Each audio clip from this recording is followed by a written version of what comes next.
La TVT au cœur de l'information.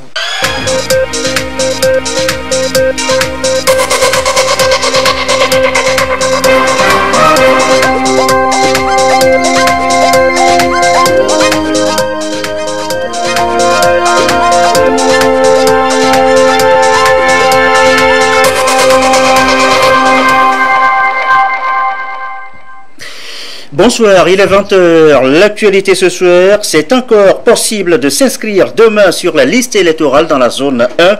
La CENI a prorogé la date de clôture. L'opération de recensement se poursuit donc demain mardi, une rallonge d'un jour dans la zone 1. La science au service des ODD. L'Université de Lomé offre son cadre depuis ce matin pour les 18e Journées scientifiques internationales de Lomé. Universitaires, chercheurs, société civile aborderont plusieurs thématiques pendant une semaine. Le slam pour célébrer la jeune fille et la femme, c'était le cas samedi dernier à Togo 2000. Sur scène, les Nana Benz Slam Ladies. Soirée devant un public conquis et entièrement à l'honneur de la femme. Voilà, madame, monsieur, le sommaire, bienvenue au 20h. Encore un jour, un jour de plus pour les retardataires au recensement électoral dans la zone 1. La Commission électorale nationale indépendante, la CENI, a prorogé la date de clôture. L'opération devrait prendre fin aujourd'hui, ce lundi même. Eh bien, ce sera finalement demain mardi. Une décision motivée par, je cite, les affluences dans plusieurs centres de recensement et de vote. Illustration, vous allez le voir, à Adédicopé ou à Thiévier, ou encore ici, à Davier. Reportage de Yves Agbevivi. C'est l'effervescence dans l'école primaire public de Davier, centre de recensement et de vote. Au centre communautaire du Thiévier, comme à Adédicopé, des électeurs attendent ici aussi leur tour pour se faire enrôler en vue d'obtenir leur carte d'électeur. À ce jour, 8 octobre 2018, préalablement le dernier dans le calendrier de la CENI, les électeurs étaient dubitatifs. L'affluence faisait craindre l'impossibilité de se compter parmi les enrôlés. Je ne suis pas contente parce que nous sommes venus ici depuis le matin. Moi, je suis arrivée à 7 heures déjà, mais jusqu'à présent, et nous sommes trop, beaucoup même. Le premier jour, moi, je crois que peut-être que les gens vont arriver beaucoup. Donc, c'est pourquoi je dis que les jours suivants, je vais venir pour que les gens peuvent. Mais ce matin-là, c'est pas facile. Le dernier jour, bon, on ne peut pas tout supporter. Les gens sont nombreux parce qu'ils viennent avec des allures qu'on n'arrive même pas à supporter. Depuis l'annonce de la CENI, dans un communiqué qui prolonge l'opération de recensement au 9 octobre 2018, c'est le soulagement. Arrivé à ce dernier jour, il y a tellement d'affluence. Les gens sont trop beaucoup. Donc on sait très bien qu'on ne peut pas terminer. Aujourd'hui, on a donné un jour encore de plus. L'opération de recensement électoral se poursuivra demain 9 octobre 2018 jusqu'à 17 h. Tout n'est donc pas perdu pour les électeurs non encore enrôlés. Demain, donc, la fin de l'opération dans la zone 1, dans la file d'attente. L'impatience gagne certains, l'impatience voire la nervosité de ne pas pouvoir se faire recenser à temps. Constat fait ce 8e jour également de l'opération. Reportage à Ségbé, Sagbado ou encore à Bekpota, Augustin Kossi. EPP Onyomé, dans la préfecture du Golfe, devant les centres de recensement et de vote, on se bouscule pour accéder au comité des listes I4. Nous sommes à quelques heures de la fermeture des centres. Dans les rangs, visiblement, la peur de ne pas se faire enrôler gagne les cœurs. Je dois accomplir mon devoir citoyen. Parce qu'un bon citoyen doit faire son vote, doit se recenser. Mais hélas, je n'ai pas encore eu ma carte. Et à l'intérieur, des files d'attente s'impatientent. Devant les opérateurs de saisie, d'autres posent afin de se faire éditer leur carte d'électeur. À chaque étape du processus d'enrôlement, les agents sont rompus à la tâche pour satisfaire les demandes.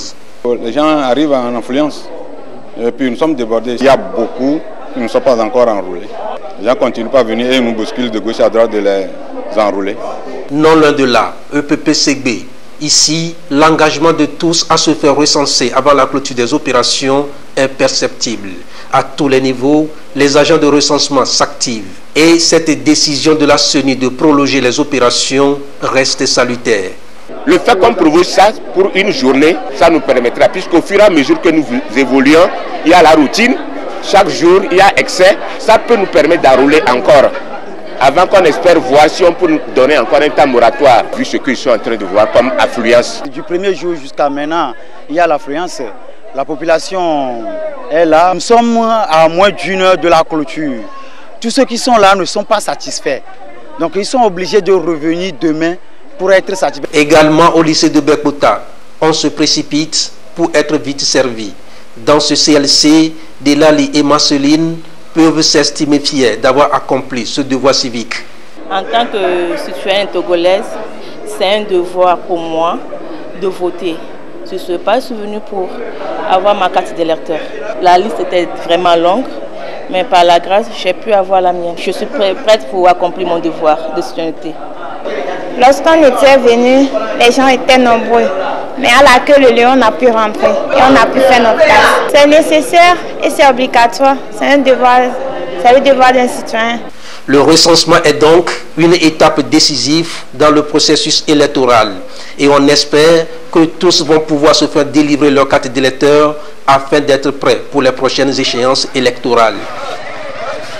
Et voici Inès Tinsou, le communiqué de la CENI sur la prorogation de la date de clôture. Le président de la Commission électorale nationale indépendante porte à la connaissance du public et de tout le personnel électoral que, vu les affluences dans plusieurs centres de recensement et de vote, et en vue de permettre à tous les citoyens d'obtenir leur carte d'électeur, le recensement électoral fixé du 1er au 8 octobre 2018 dans la première zone est prorogé jusqu'au mardi 9 octobre 2018. Les heures d'ouverture et de clôture des CRV sont maintenues de 7h à 17h. En conséquence, il invite tous les citoyens togolais ayant 18 ans et plus à accomplir cet acte citoyen et civique. Le président de la CENI compte sur le patriotisme, l'engagement et la mobilisation de tous pour la réussite de ce recensement électoral. Sachez également que demain mardi 9 octobre, les députés de l'Assemblée nationale se retrouvent à la session, la deuxième séance plénière de la deuxième session ordinaire de l'année, qui aura donc lieu demain à 9h. C'est ce qu'indique ce communiqué du président de l'Assemblée nationale. Que peut faire la science pour la mise en œuvre des objectifs du développement durable ODD? L'interrogation et en même temps une préoccupation est à l'ordre du jour des 18e journées scientifiques internationales, une session ouverte ce lundi à l'Université de Lomé et ce pour 5 jours. Plusieurs thématiques seront abordées. Arnaud de Kilivou, Pierre Sessoupou. À l'aune des objectifs du développement durable, la communauté des chercheurs a Lomé pour questionner la recherche et l'innovation. La 18e édition des Journées scientifiques internationales de Lomé a réuni plus de 12 nationalités venues du Togo et d'ailleurs. Elles veulent mettre à contribution leur savoir-faire pour influer les orientations des pays africains dans l'atteinte des ODD. Le mariage entre la recherche et le développement est possible. Il doit être d'ailleurs d'actualité. Et c'est la raison pour laquelle les universitaires ont souhaité prendre le taureau par les cornes. D'abord, à travers cette manifestation, mais à travers également, vous l'aurez constaté, toutes les manifestations à caractère scientifique qui se déploient tout au long de l'année. L'objectif, c'est qu'on fasse le point des connaissances sur tous les domaines et qu'on mette à la disposition des décideurs les résultats de ces connaissances-là. S'il y a les catastrophes et que vous ne vous asseyez pas pour prendre le taureau par les cornes, pour analyser les causes, chercher les voies et les moyens pour sortir de ces catastrophes, vous comprenez donc que, bien évidemment, on restera en l'état. C'est d'ailleurs la raison pour laquelle la recherche ne doit plus être une recherche dans un coin fermé, il faut qu'elle s'ouvre aux préoccupations quotidiennes des populations. Et l'Université de Lomé entend jouer sa part. C'est un rendez-vous de partage de connaissances et de recherche autour des ODD. À l'agenda, 1485 communications. Elles vont aborder tous les secteurs touchés par les sciences. Déjà, la leçon inaugurale met en lien la recherche scientifique et le développement en Afrique noire. Elle expose un tableau quelque peu sombre de la situation et interpelle la conscience collective. Le gouvernement togolais, très actif dans la mise en œuvre des ODD, dans le cadre de sa politique nationale de développement, PND, participe depuis 3 ans au forum ministériel de haut niveau des Nations Unies sur la mise en œuvre des ODD. En 2017, la République togolaise a fait partie des 44 États retenus quant aux avancées réalisées dans la mise en œuvre des ODD intégrés aux politiques nationales de développement. Des efforts considérables et des résultats encourageants ont été obtenus. Cependant, des défis majeurs restent à relever dans la mise en œuvre des ODD. Ils sont relatifs, entre autres, à la digitalisation de l'économie, au système statistique national, au renforcement des capacités des ressources humaines et au financement de l'économie. Ces défis vous interpellent en tant que chercheur. Aucun développement durable n'étant envisageable sans une participation active du monde de la recherche et de l'éducation. À cet égard, la communauté des chercheurs doit être au centre d'une synergie d'action en faveur de la mise en œuvre des ODD. Et la synergie d'action sera sans doute le maître mot à cet événement biannuel. Ceux qui en sont les pionniers ont été honorés à l'ouverture officielle des journées scientifiques, comme pour dire qu'au bout de l'ancienne corde que se tisse la nouvelle qui a encore besoin de plus d'attention pour relever beaucoup d'autres défis dans la lutte contre la pauvreté.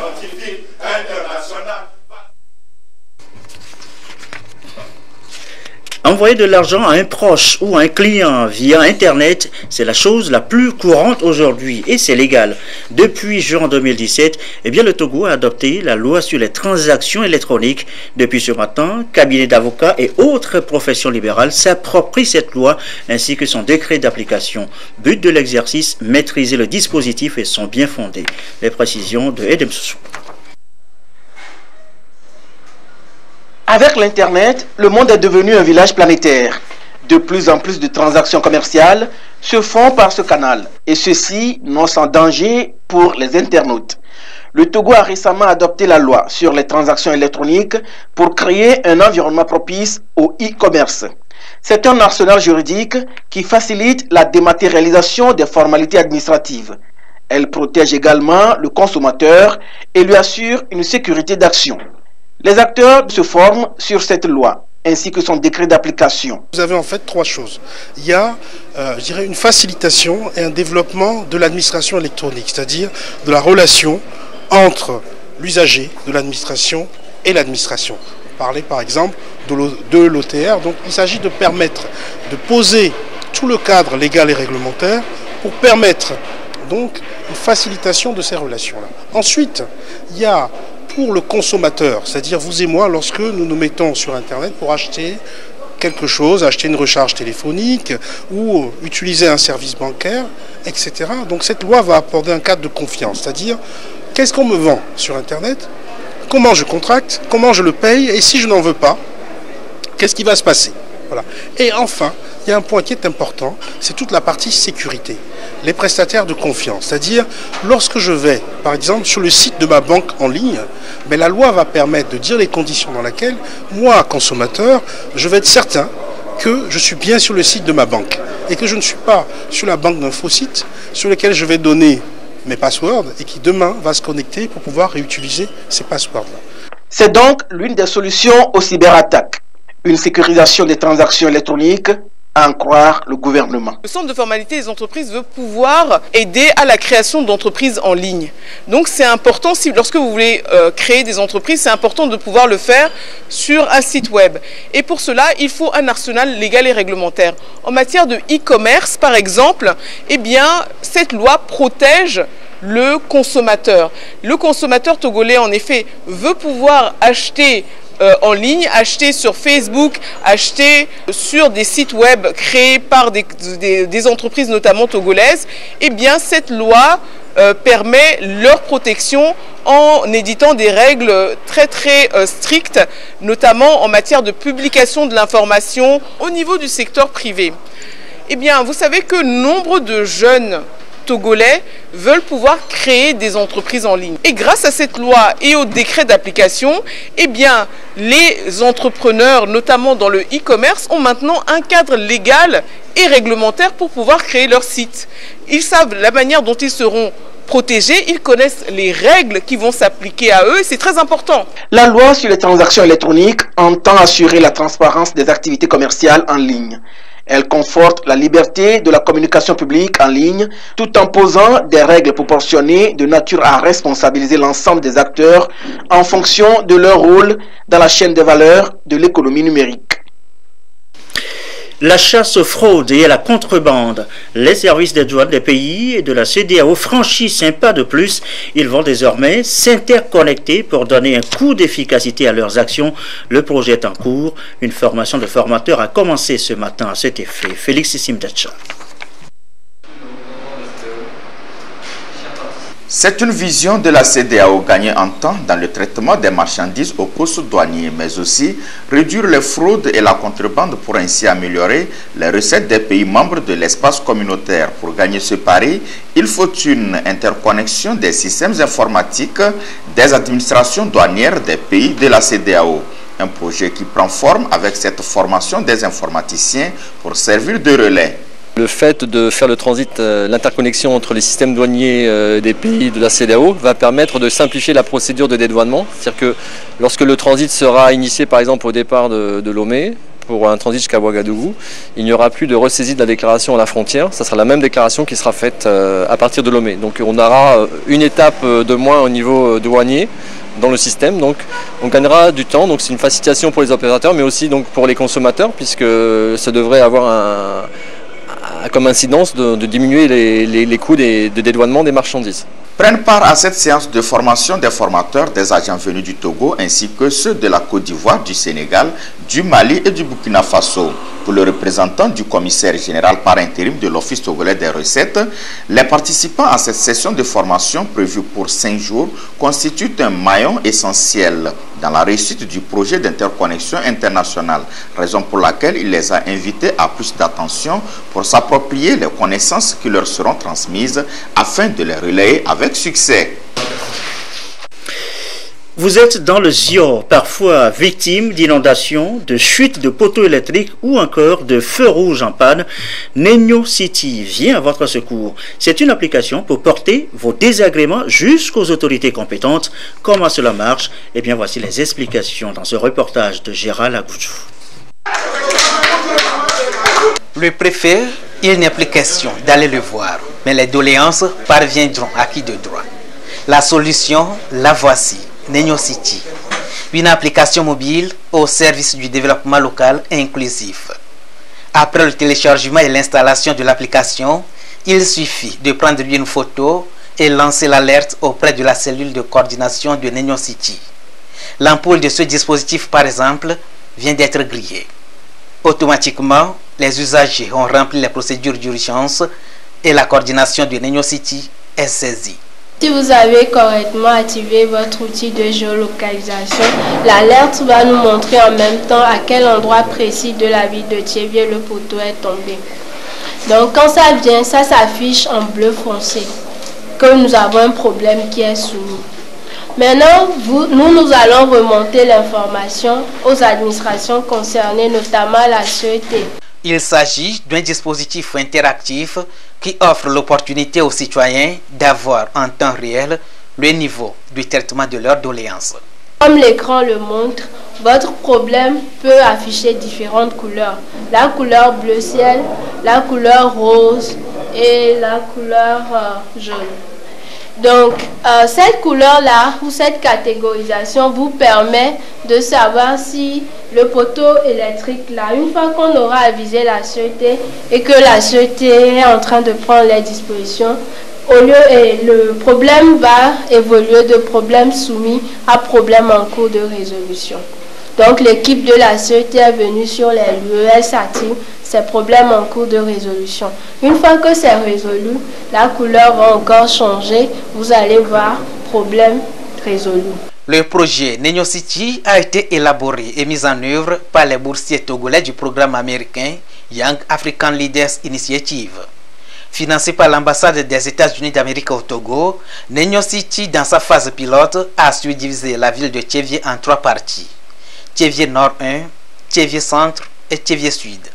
Nous avons l'espoir que si on peut montrer le bon résultat de ce projet, on peut peut-être dans l'avenir élargir la taille du projet dans tout le pays. Donc c'est une bonne chose pour l'ambassade, c'est une bonne chose pour la préfecture de Zio et nous sommes très reconnaissants de la forte coopération. Une équipe locale sera formée sur le fonctionnement du dispositif à l'occasion de ce lancement couplé des journées portes ouvertes.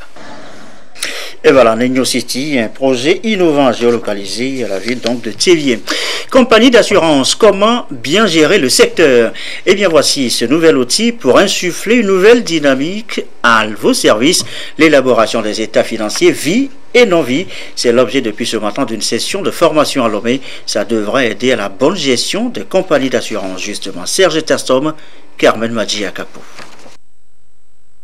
Les compagnies d'assurance en vie et non-vie de la zone ciment, conférence interafricaine des marchés d'assurance, doivent soumettre chaque année à leur ministère de tutelle leur état financier et état statistique.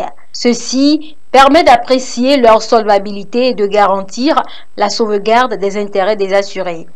Pour donc permettre aux compagnies d'assurance togolaises de fournir des données fiables et cohérentes, la Direction nationale des assurances forme ici les cadres des compagnies d'assurance sur l'élaboration des états statistiques et financiers. Contrairement aux entreprises commerciales ordinaires, les sociétés d'assurance présentent des opérations dont le cycle de production est inversé.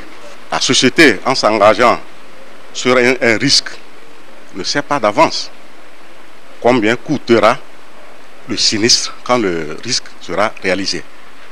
Donc c'est pourquoi le ministre a jugé utile d'autoriser cette formation. Cette rencontre donne également l'occasion à ces assureurs de mieux appréhender les nouveaux états intermédiaires applicables uniquement dans les entreprises non-vie. Nous allons voir les états proprement, c'est-à-dire des états pour la tutelle d'assurance. Il s'agit des états statistiques ou des états CIMA. Et donc ces états-là, c'est pour analyser l'activité d'assurance. Et puis il y a des états de solvabilité, notamment les états qui montrent un peu les engagements de l'assureur et puis la couverture de ces engagements à travers les actifs que l'assureur dispose. Et puis maintenant il y a le régime de sanctions qui a été pris par le Conseil des ministres des assurances en avril 2018 qui est rentré en application le 1er octobre. C'est-à-dire que les compagnies qui ne vont pas fournir ces états ou bien qui ne vont pas bien renseigner ces états seront exposés à des sanctions. Les états financiers sont une représentation financière structurée des événements affectant une compagnie d'assurance et des transactions qu'elle a réalisées au cours d'une année. Santé maintenant, la nouvelle campagne contre la poliomyélite a été officiellement lancée. Dans la bilan sont concernés par ce nouveau vaccin introduit les enfants de 0 à 5 ans. Kéméridar a été le site retenu pour le lancement. La cérémonie, le récit de Nestor Mojou. Cette injection remplace les gouttes qui sont administrées aux enfants de 0 à 5 ans pour les protéger contre la poliomyélite. Depuis 2009, le Togo n'a plus connu de cas de poliomyélite. Ce n'est pas pour autant qu'il faut baisser la garde. Et l'introduction du vaccin contre la poliomyélite dans sa forme injectable va permettre d'éviter davantage une réémergence des souches du virus. Quand nous avons commencé avec le vaccin contre la poliomyélite, la forme orale, ça contenait 3 souches. Le type 1, le type 2 et le type 3. Le 18 avril 2016, nous avons remplacé la forme orale qui comportait 3 souches, maintenant à une forme orale qui comportait 2 souches. Donc nous avons enlevé la souche 2.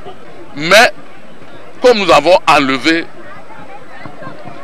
la souche 2, les enfants que nous vaccinons avec le vaccin poliomyélite, la forme orale, ces enfants ne sont pas protégés contre la souche 2. C'est ça qui a fait qu'on doit introduire vraiment la forme injectable pour pouvoir renforcer maintenant l'immunité des enfants. Le lancement officiel à Kemerida de l'introduction du vaccin injectable inactivé contre la poliomyélite dans la vaccination de routine au Togo constitue un motif de satisfaction pour les partenaires du pays en matière de la santé. Je voudrais féliciter le gouvernement du Togo pour les efforts louables qui sont accomplis dans la lutte contre la poliomyélite et dans la vaccination de façon générale. Nous avons constaté que depuis 2009, il n'y a pas de cas de poliovirus qui a été détecté ici au Togo. Ça, c'est un achèvement important qu'il faut relever et saluer les autorités nationales. Maintenant, l'accompagnement que nous pouvons apporter en tant que partenaires techniques et financiers, c'est un accompagnement, disons, technique, c'est un accompagnement financier, c'est un accompagnement pour renforcer les ressources humaines, c'est un accompagnement pour faire le suivi et l'évaluation, pour pouvoir s'assurer que nous sommes en train de cheminer vers la bonne voie. Le secrétaire général du ministère de la Santé et de la Protection sociale a salué l'accompagnement des différents partenaires. Le médecin commandant Sosinou Aoussi a appelé toutes les parties prenantes de l'introduction du vaccin injectable contre la poliomyélite à œuvrer pour sa réussite. Le lancement de l'introduction de la nouvelle forme de vaccin anti-polio a été couplé de la célébration de la 8e édition de la Semaine africaine de la santé. Célébration en différé du 8 au 12 octobre au Togo. Elle sera marquée par des causeries éducatives dans les centres de vaccination, de sensibilisation des femmes lors des visites à domicile et de l'organisation des stratégies avancées de vaccination des enfants contre les différentes maladies pour toucher les milieux les plus reculés. Il est 20h27. Un mot, un seul de l'actualité à l'étranger. La présidentielle au Cameroun. Après le vote, l'heure est au comptage des voix. 8 candidats étaient en lice pour ce scrutin à un tour. Paul Biya, le président sortant, 85 ans, dont 36 au pouvoir, brigue un 7e mandat. Les dépouillements sont terminés, mais les premiers résultats officiels ne devraient pas intervenir avant plusieurs jours. Retour chez nous à signaler dans le reste de l'actualité. C'était tourné à l'intérieur du pays d'une délégation du ministère de la Culture. But, échanger avec les acteurs locaux du secteur sur le contenu de la convention de l'UNESCO relative au patrimoine culturel immatériel. Les précisions de Nestor Mojou. En 2003, l'Organisation des Nations Unies pour l'éducation, la science et la culture, UNESCO, a adopté une convention sur le patrimoine culturel immatériel. Le Togo a ratifié cette convention le 5 février 2009. Dans la mise en œuvre de la convention, le Togo s'est engagé à procéder à l'inventaire national de ce patrimoine culturel immatériel.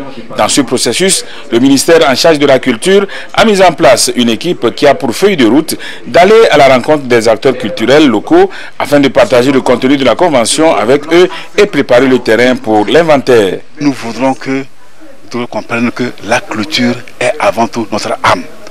Car un peuple sans culture, un peuple qui n'a pas d'âme, qui ne vit pas. Or nous vivons nous. Donc on va faire en sorte que ce qui existe aujourd'hui soit préservé, soit sauvegardé et transmis aux générations futures. Nous voudrons faire comprendre aux gens que la culture doit faire vivre son homme. Donc le ministère nous a envoyé pour dire aux gens que la culture est importante. On va commencer par faire un travail très important. On va faire un inventaire du patrimoine culturel immatériel. Ce qui n'existe pas, c'est ce qu'on appelle immatériel. Je ne vais pas m'entendre la voix. Est-ce qu'on va la voix? Non, même me voix, moi je suis de la matière. La voix n'est pas la matière, on ne la voit pas. Donc je peux dire que je suis devant vous un patrimoine qui est au même moment matériel et immatériel. La convention de l'UNESCO de 2003, contenu, stratégie et organes de mise en œuvre. Patrimoine culturel immatériel, typologie, mesures de sauvegarde, principes d'éthique et rôle des communautés. Patrimoine culturel immatériel et ODD, articulation, enjeux et défis. Projet d'inventaire, de sauvegarde et de valorisation des savoir-faire liés à la facture et à la pratique des instruments de musique traditionnels. Contexte, objectifs, résultats attendus, phase et rôle des acteurs locaux et communautés. Voilà les aspects sur lesquels les échanges ont porté. Je vous l'annonçais en titre, elles étaient sur scène samedi à Togo 2000, les Nana Benz Slam Ladies, un festival d'art oratoire entièrement dédié à la jeune fille et à la femme. Le public n'en demandait pas mieux. Reportage, Viviane Souvi, Nathalie Panegui. La terre nous sert avec sincérité, servons-la avec humilité. Wapondi, l'une des slameuses togolaises, et son projet Nana Benz Slam Ladies. À travers cette soirée à ciel ouvert, ces slameuses ont conquis le public par des mots. Je me repose et compte sur toi. Source de vie et de bonheur. Elle se proclame, s'acclame, s'il vous plaît, acclamez. Afrique, ma belle, ton paysage m'ensorcelle. Ta ressource et bravaline ont été volées par ces colons. Je vous parle de cette Afrique longtemps colonisée. Fière d'être africaine, fière de mon destin. Des déclamations de poèmes pour charmer les mélomanes. Ce spectacle riche en son et en lumière, une occasion pour les jeunes slameuses de démontrer leur savoir-faire en matière d'art oratoire. Oui, c'est ici mon bonheur. La vie y est euphorique. On y trouve la bonne humeur. Cet endroit, c'est l'Afrique.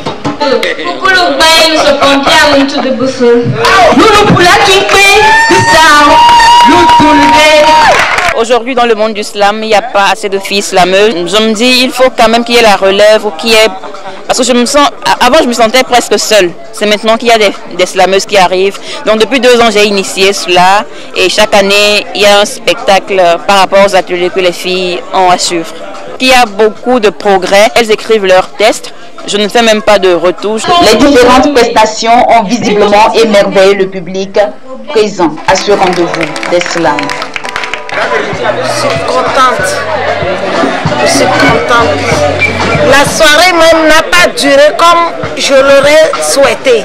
Nana Benz Slam Ladies est un festival qui donne la chance aux jeunes filles de maîtriser les techniques du slam, notamment la prise de parole en public, l'écriture et la présence sur scène. Ils m'ont dit, ma soeur, te scolariser ne sert sûrement à rien. Ils m'ont dit, oublie cette école et va chercher ton pain.